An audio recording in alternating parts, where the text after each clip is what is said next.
तो जी हाँ स्टूडेंट, तो कंपनी अकाउंट का लेक्चर नंबर 2 तक हम लोग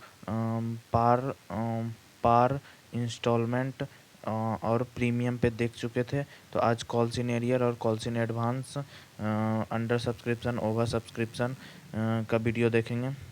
तो चलिए बिना कोई देर किए हुए स्टार्ट करते हैं। तो सबसे पहले हम कॉल्स इन एरियर से स्टार्ट करेंगे। तो कॉल्स इन एरियर होता क्या है? कॉल्स इन एरियर का मतलब होता है कि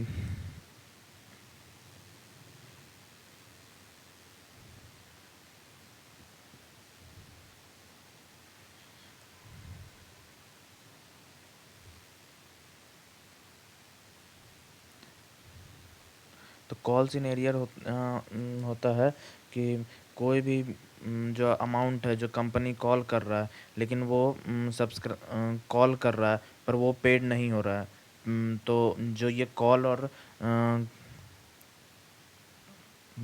और पेड के बीच में जो है उसी को बोलेंगे कॉल्स इन एरियर। तो कॉल्स इन एरियर मतलब कि कॉल कर दिया है कंपनी पर वो पेड नहीं किया गया है सब्सक्राइबर के, मतलब कोई भी आदमी के थ्रू वो कॉल नहीं किए, पेड नहीं किया गया है। तो यही लिखा हुआ है।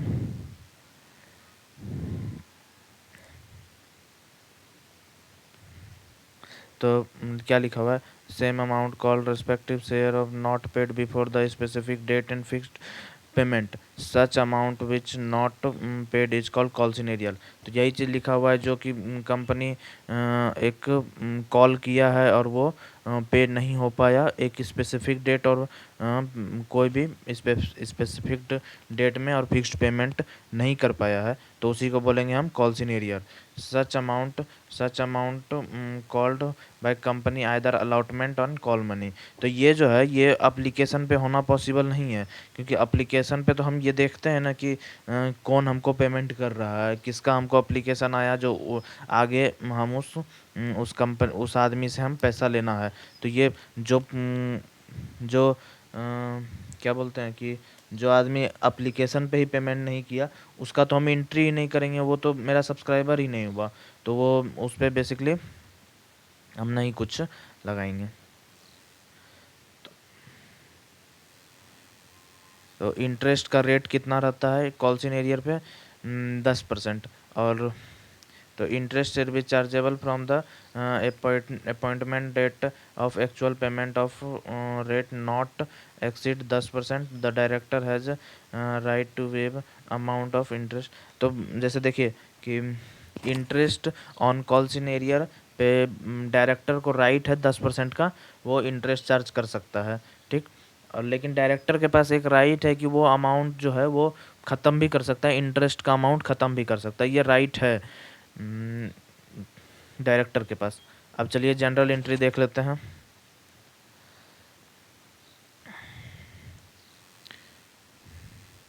जनरल एंट्री, तो जनरल एंट्री बेसिकली इसमें दो टाइप से होता है। एक देखिए इस टाइप से डायरेक्ट कॉल्स इन एरिया दिया हुआ है, share first call final call, और यहाँ बैंक से रिसीव कर लिया है। ठीक।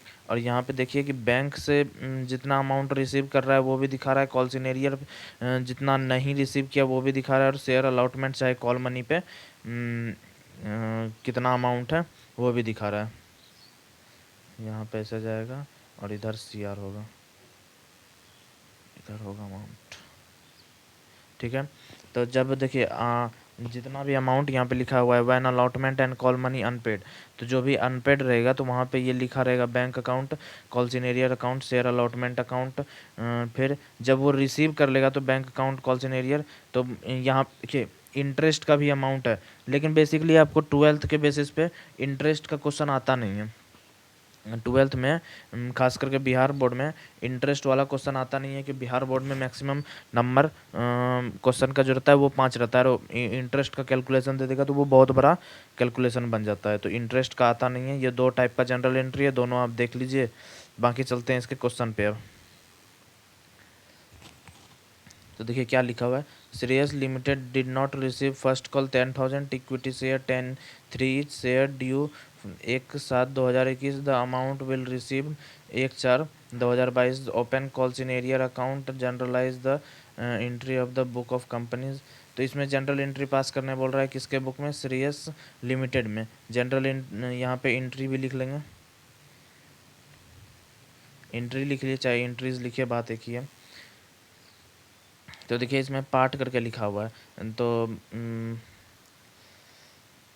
इसको हम एक एंट्री में भी नहीं, इसको एक एंट्री में नहीं कर सकते थे। तो मतलब पूरा अमाउंट कॉल सीनियर रिसीव नहीं हुआ 30,000 से, फिर बाद में दूसरे साल हमको चौथा महीना में ये अमाउंट रिसीव हुआ है। तो पहला एंट्री जो कॉल सीनियर जो हमको रिसीव नहीं हुआ है उसका एंट्री करेंगे, call in arrear account debit to first call पे, फर्स्ट कॉल पे नहीं रिसीव हुआ है तो फर्स्ट कॉल पे एंट्री कर देंगे। और यहाँ पे बैंक पे रिसीव हुआ है फिर कॉल सीनियर, तो ये कॉल सीनियर क्रेडिट और डेबिट कट जाएगा और डायरेक्ट एंट्री हो जाएगा bank account debit to first call. और यही एंट्री ओरिजिनल में होता भी है, जब कॉल सीनियर ख़त्म हो गया तो ये बच गया, ये हो जाएगा एंट्री। ये आपको अलग से एंट्री नहीं करना है, ऐसा नहीं कि ये अलग से एंट्री करना, एंट्री आपको बस यही दो को करना है।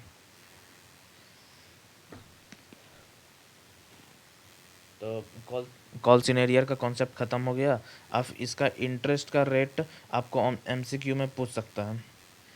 क्या पूछ सकता है? इंटरेस्ट का रेट 10% पर एनम। ये पर एनम ऐसे नॉर्मल क्वेश्चन भी रहेगा कि इंटरेस्ट कॉल सीनियर पे कितना इंटरेस्ट रहता है, तो पहला रहेगा 12%, 12% पर एनम।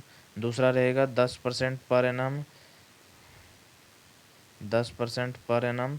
तीसरा रहेगा 10%, सिर्फ 10% रहेगा। तीसरा चौथा रहेगा नॉन ऑफ दिस। तो वहाँ पे 10% पर एनम लगाइएगा। अगर जो ये दो ये सिर्फ सिर्फ 10% रहेगा तो आप लगा सकते हैं। लेकिन अगर जो 10% पर एनम और 10% है तो 10% पर एनम पे लगाना है, ये याद रखिएगा। ये बहुत बिहार बोर्ड का ये फेवरेट क्वेश्चन है, इस टाइप का कंफ्यूज करने के लिए।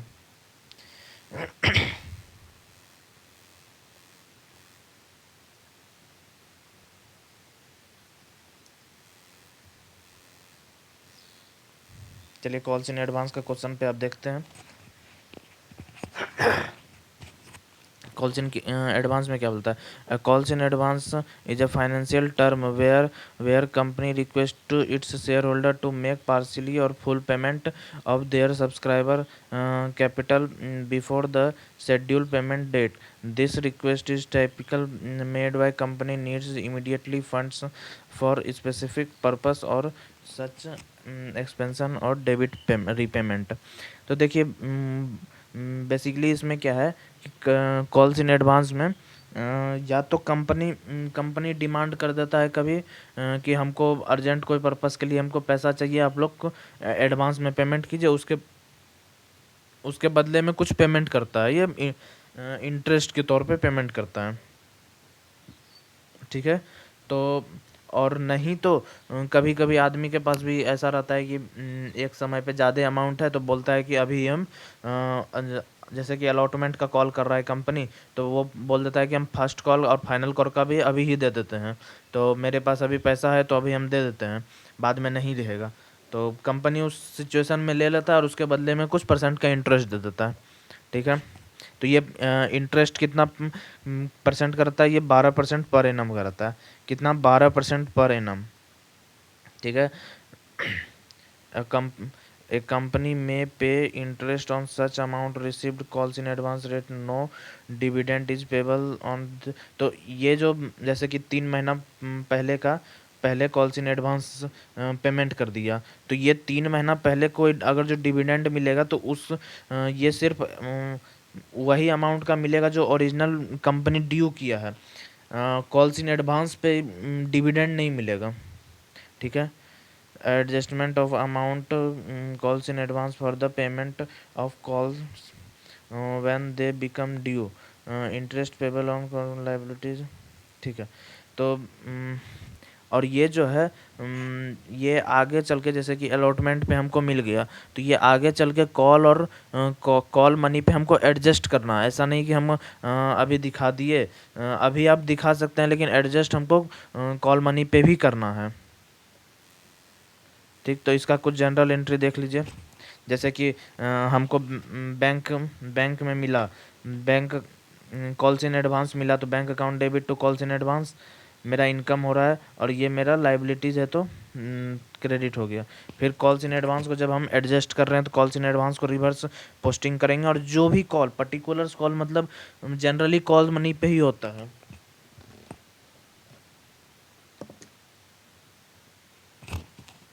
जनरली कॉल मनी पे ही होता है। ऐसा काहे बोल रहे हैं, क्योंकि देखिए एप्लीकेशन पे तो हो ही नहीं सकता है, क्योंकि एप्लीकेशन पे तो एक बार जो जितना मिला उस हिसाब से पेमेंट करना है, ठीक। और अलॉटमेंट, अगर जो अलॉटमेंट में हमको कॉल्स इन एडवांस कोई दे रहा है तो वो तो कॉल मनी का ही ना देगा। तो जनरली ये कॉल कॉल मनी का ही होता है, इसलिए पर्टिकुलर कॉल हम लिखे हैं। तो ये पर्टिकुलर कॉल हो गया। फिर अगर जो इंटरेस्ट देना है तो फिर interest to bank account, to bank हो गया, क्योंकि बैंक से पैसा कटने जा रहा है, तो ये बैंक अकाउंट हो गया। और इधर जो भी अमाउंट रहेगा तो वो अमाउंट जनरल एंट्री तो करने आता ही होगा। अब अब ये देख लीजिए आप लोग, ये 12% और 10% याद कैसे रखें। बच्चे को ये बहुत प्रॉब्लम होता है कि ये कॉल्स इन एरियर पे 10% और इस पे 12% हम याद क्यों कैसे रखें। तो बेसिकली आप ऐसे रख सकते हैं कि देखिए कंपनी हमेशा बड़ा रहता है, कॉल्स इन एरियर पे किसको पेमेंट करना रहता है, कॉल्स इन एरियर पे कोई भी मतलब शेयर होल्डर पेमेंट करेगा, शेयर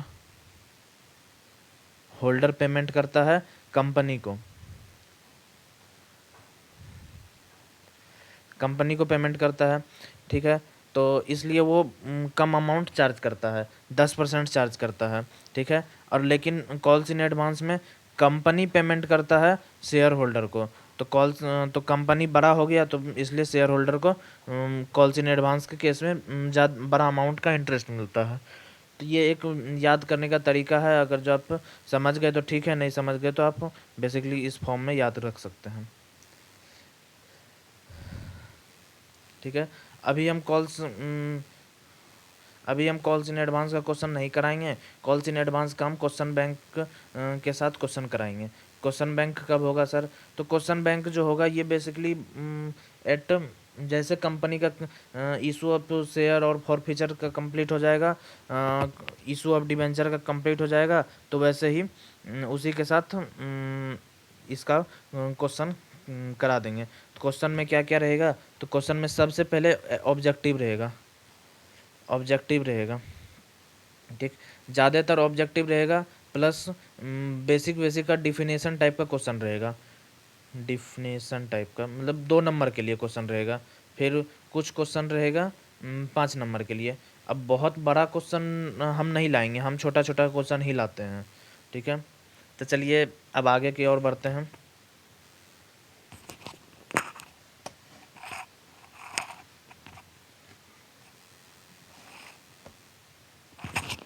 अंडर सब्सक्रिप्शन क्या होता है?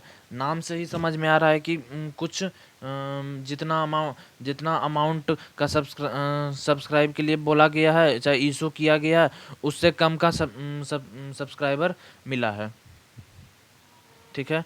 तो under subscriber occurs when IPO और public offer fails the attain enough the purchase, ठीक है। तो अंडर सब्सक्राइबर क्या होता है, सब्सक्रिप्शन क्या होता है कि कोई भी अमाउंट है जो कि आईपीओ के लिए चाहे पब्लिक ऑफरिंग है वो फेल कर दिया गया है इन्वेस्टर जितना अमाउंट बोला है, ठीक है।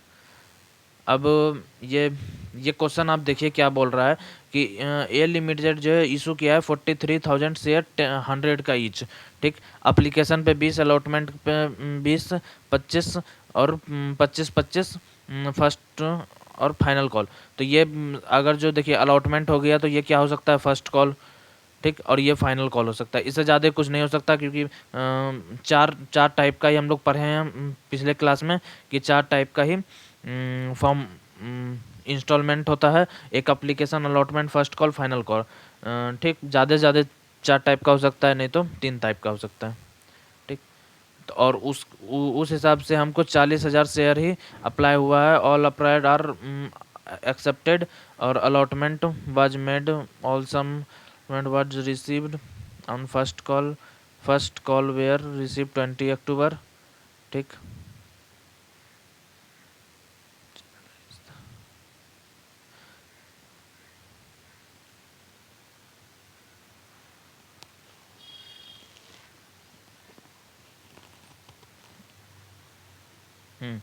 तो चलिए इसका हम क्वेश्चन देखते हैं। तो सबसे पहले क्या देखें, अब आप ये पहले वर्किंग नोट कर लीजिए। 40 1000 गुना 20 करेंगे तो कितना हो जाएगा? 8 लाख। ठीक है। 40,000 गुना 30 करेंगे तो कितना हो जाएगा? 1,12,000, सॉरी 1,20,000। ए भाई 12 लाख हो जाएगा। 12 लाख हो जाएगा। फिर 25-25 पे करेंगे,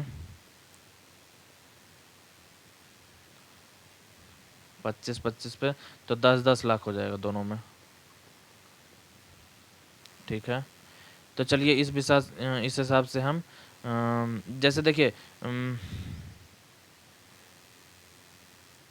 जैसे कि देखिए यहाँ पे हम इशू कितना पे किए थे? 43,000 पे। हमको मिला कितना? 40,000। तो डायरेक्ट हम एंट्री करेंगे 40,000 पे। अंडर सब्सक्रिप्शन में तो बहुत ज़्यादा दिमाग ही नहीं लगाना है, जितना हमको मिला उस हिसाब से करना है। और ये कोई बोलता है कि 90% हमको फुलफिल होना है, तो ये सिचुएशन बहुत पहले होता था। 1956 के लॉ के हिसाब से होता था। अभी ऐसा कोई प्रोविज़न नहीं है। ठीक है। अभी भी अकाउंट्स के हिसाब से 12th में ये पढ़ाया जाता है। जो क्वेश्चन में जो आएगा कि कितना परसेंट फुलफिल होना रहता है ऑब्जेक्टिव में, तो आप 90% के हिसाब से टिक कर दीजिएगा। लेकिन अगर जो आपको ये बोलता है कि यहाँ पे कितना परसेंट, तो यहाँ पे आप नॉर्मली जितना आपको मिल रहा है उस हिसाब से आप एंट्री पास कीजिए। कोई दिक्कत नहीं होगा, कोई गलत नहीं करेगा। ठीक। जैसे बैंक में हमको रिसीव हो गया share application 8 lakh, 8 lakh share application to share capital 8 lakh. तो इन जनरल एंट्री तो करने आता है, ये अमाउंट का बस दिक्कत था। आप सारा अमाउंट देख लीजिए। ठीक है। तो ये क्वेश्चन को आप लोग कर लीजिएगा। हम बेसिक टर्म समझा दिए, ये क्वेश्चन को आप कर लीजिएगा।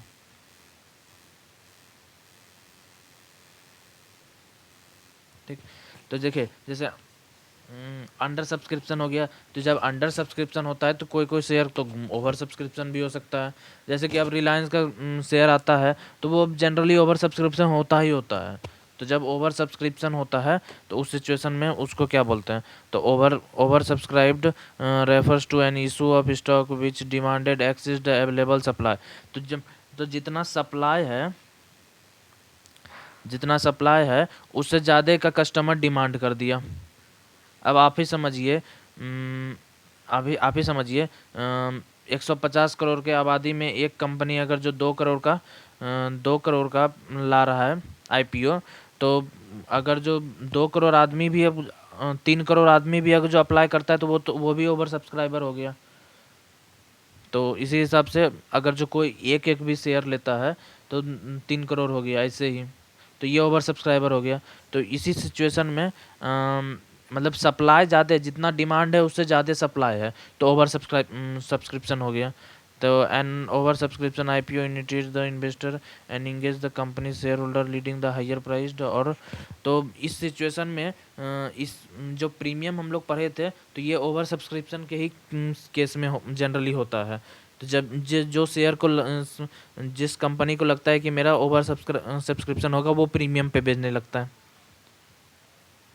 और ये ओवर सब्सक्रिप्शन जनरली किस पे होता है कि कंपनी का जो गुडविल बहुत बढ़िया है तो इस सिचुएशन में ओवर सब्सक्रिप्शन हो गया। तो गुडविल वगैरह पे ही डिपेंड करता है कि ओवर सब्सक्रिप्शन होगा कि अंडर सब्सक्रिप्शन होगा। तो ये एक क्वेश्चन देखते हैं हम लोग। Pant limited invite application 50,000 equity 50 each which are payable on application 20 allotment 10 और first and final call 20। Company receive the application 60,000। देखिए अब 50,000 का शेयर था, रिसीव हो गया 60,000। ठीक। तो हमको तो एंट्री करना है 85,000 से ना, हमको रिसीव करना है 85,000। तो ये 10,000 को हम क्या करेंगे? या तो हम एक्सेप्ट करेंगे। तो एक्सेप्ट अगर जो करते हैं तो हम प्रोराटा का केस हो गया। ये हम थोड़ा देर के बाद कॉन्सेप्ट देखेंगे। इसका क्वेश्चन हम लोग नेक्स्ट वीडियो में करेंगे। ठीक है। तो एक्सेप्ट करते हैं तो प्रोराटा का केस हो गया। और अगर जो रिजेक्ट करते हैं तो फिर बैंक से रिजेक्ट करना है। ठीक है।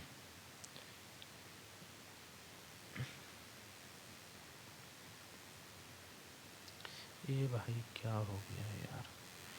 ठीक। तो director accept 50,000 and rejected the rest, so journal entry refund the rejected amount on.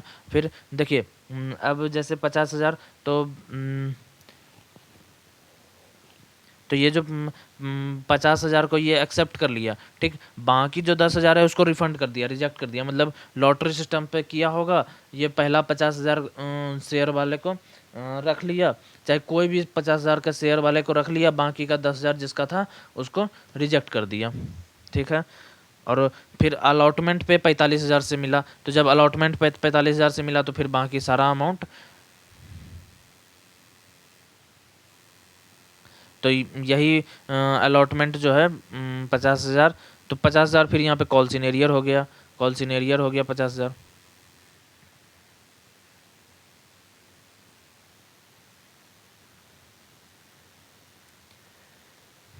तो आप लोग जनरल एंट्री देख लीजिए कैसे किए। बैंक से हम 60,000 इंटू 20, हम बैंक पे पहले जितना एप्लीकेशन आया उतना पूरा अमाउंट को हम रिसीव करेंगे, मतलब 60,000 इंटू 2 पूरा हम बैंक में रिसीव करेंगे। अब बच्चों का डाउट रहेगा कि हमको जब जब यहाँ पे बोल दिया कि रिफ़ंड करना है तो फिर हम रिसीव क्यों किए। देखो बाबू, जब स्टार्टिंग में जब पैसा आता है तो एप्लीकेशन जब आता है तो किसी को पता नहीं रहता है कि कितना आने वाला है कितना नहीं आने वाला है, अंडर सब्सक्रिप्शन होगा कि ओवर सब्सक्रिप्शन होगा, ठीक है। तो इस सिचुएशन में एप्लीकेशन जितना भी आया उसको रिसीव करना है। उसके बाद देखिए यहाँ पे दूसरा एंट्री क्या हुआ, equity share application account 12 lakh, ठीक। इक्विटी शेयर कैपिटल 10 लाख, तो हमको 10 लाख ही ना रखना था, 50,000 गुना 20, तो 10 लाख रखना था हमको। तो ये जो 2 लाख है यही एक्सेस अमाउंट है, इसको जो रिफंड कर दिए हम, बैंक अकाउंट डेबिट टू जिसको भी रिफंड करना था उसको उसके अकाउंट में चला गया, ठीक। उसके बाद देखिए फिर अलॉटमेंट का जैसे नॉर्मल एंट्री था 5 लाख से एंट्री किए, बैंक में रिसीव किए कॉल सीनियर 50,000 से, कॉल सीनियर हो गया, बस।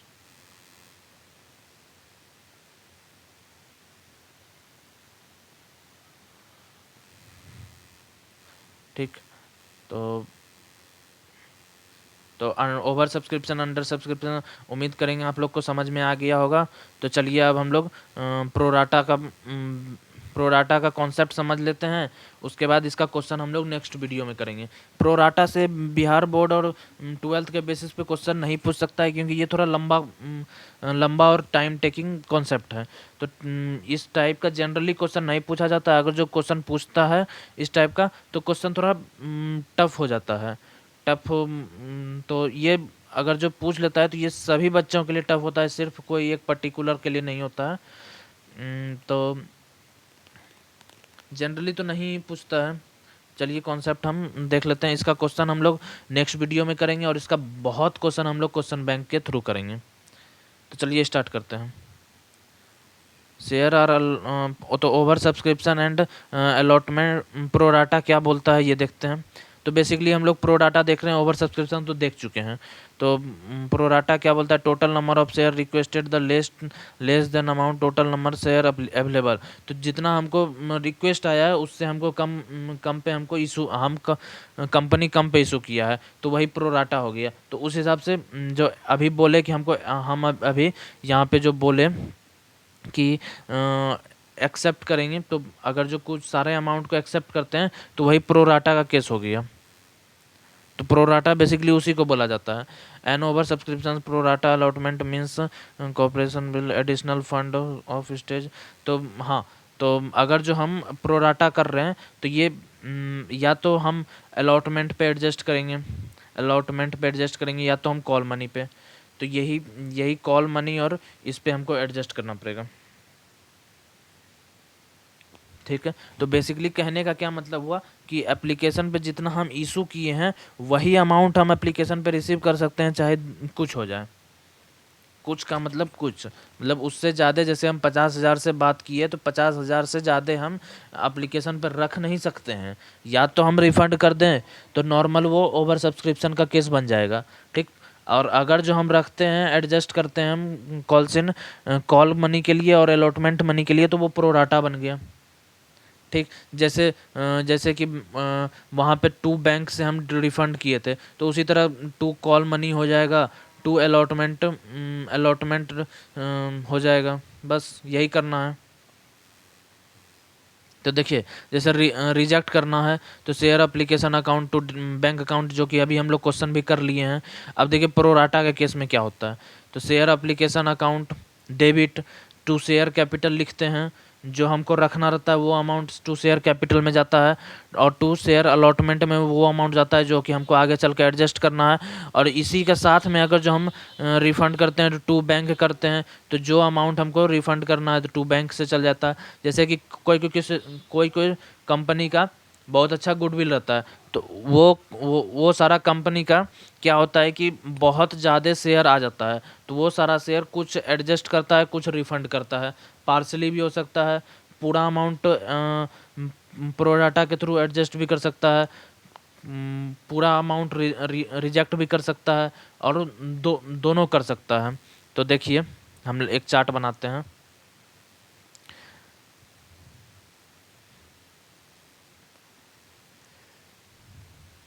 ठीक, तो ये हो गया रिफंड,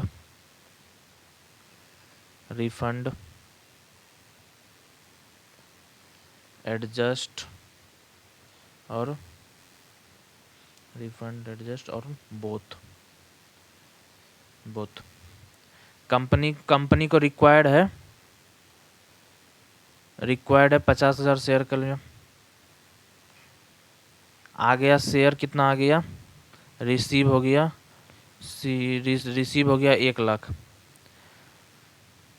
तो कंपनी के पास कितना कितना ऑप्शन है। एक तो वो पूरा 50,000 को रिफंड कर देगा, एक्सिस मनी को रिफंड कर देगा। ठीक, तो अगर जो ये रिसीव हो गया तो ये नहीं होगा, ये नहीं होगा। ठीक है, और फिर दूसरा सिचुएशन क्या बनता है कि ये 25,000 रिफंड कर दे और 25,000 ये एडजस्ट कर ले। तो ये सिचुएशन क्या हो गया कि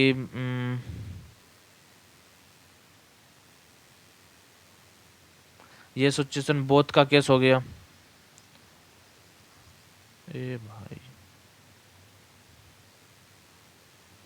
बोथ का सिचुएशन हो गया। अब दूसरा सिचुएशन क्या बोलता है कि पूरा अमाउंट हम एडजस्ट ही करेंगे। तो ये नहीं हो सकता, ये नहीं हो सकता। तो इसी तरह ये 3 तरीके से ही हम एडजस्ट कर सकते हैं, रिजेक्ट कर सकते हैं या पार्सली कर सकते हैं। तो ये देख लीजिए आप लोग इस टाइप से। तो इसका क्वेश्चन जो हम लोग नेक्स्ट वीडियो में एक क्वेश्चन करेंगे और आगे की ओर। तो नेक्स्ट वीडियो में हम लोग इसका क्वेश्चन करेंगे शेयर और फॉरफीचर और रीइशू का करके, और कंपनी का इशू ऑफ शेयर और फॉरफीचर रीइशू को कंप्लीट करेंगे।